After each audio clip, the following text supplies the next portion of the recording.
I returned back from Thailand. I had no place to live. I found a Craigslist advertisement for an apartment for rent, and I met a girl named Chelsea, and she needed to leave the country to do a documentary on couchsurfing, and she agreed to share her whole life with me.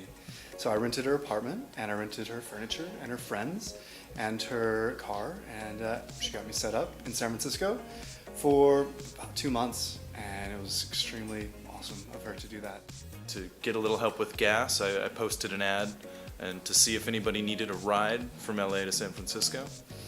I very quickly got a number of responses and found a nice guy who was traveling. He's from Essex. We hit it off. We had great conversation, and I think that was my favorite part of the experience, is that, knowing completely nothing about each other, we found a common interest. And he had recently enrolled in a violin making course, and I happen to know a lot about the history and development of violins and violin bows, and so I was able to share some of the very specialized knowledge that I know with him, and it was just very satisfying.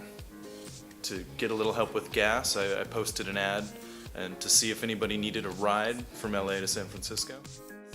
While I was at CU, that I got food poisoning from a Taco Bell, and after 3 days of laying in bed, and I decided to learn to cook, so I called my brother and I said, "How do you cook chicken?"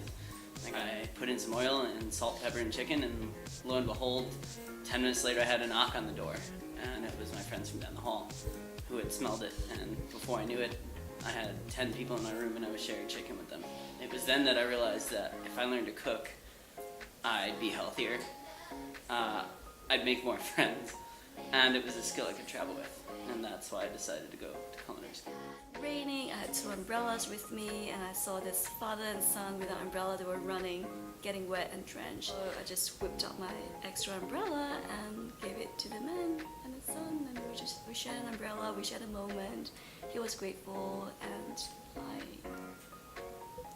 it just happened recently.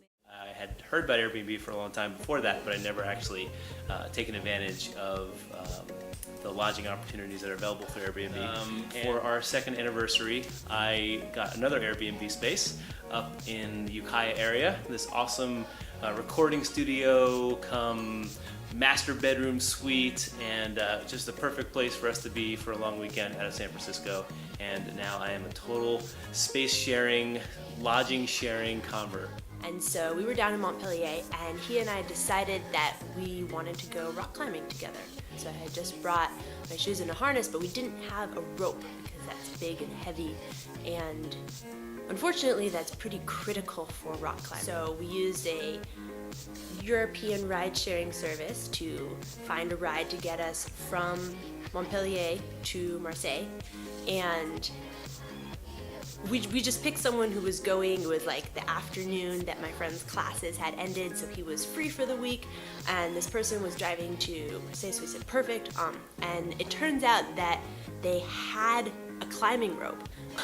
We fumbled our way through this halfway butchered French conversation, and he was delighted to loan us his rope, and we borrowed that for 4 or 5 days, and then dropped it off at his house in Marseille. So that's my favorite story, because it's sort of, this economy just enabled us to be very last minute and cheap about this, and he had these resources that he wasn't using and that we desperately needed to climb.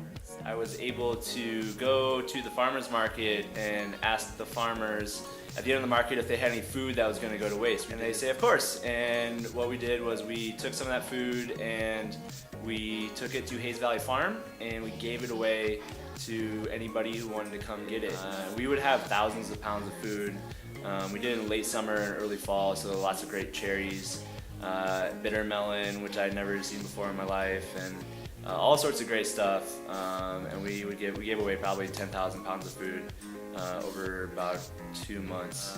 People will like walk in and be like, am I breaking a law? You know what I mean? Like they just don't, it doesn't calculate very well for them, and so it's just really, it felt really inspiring, not only to myself but to other people, that there really is abundance, and we just got to figure out how to make it all work.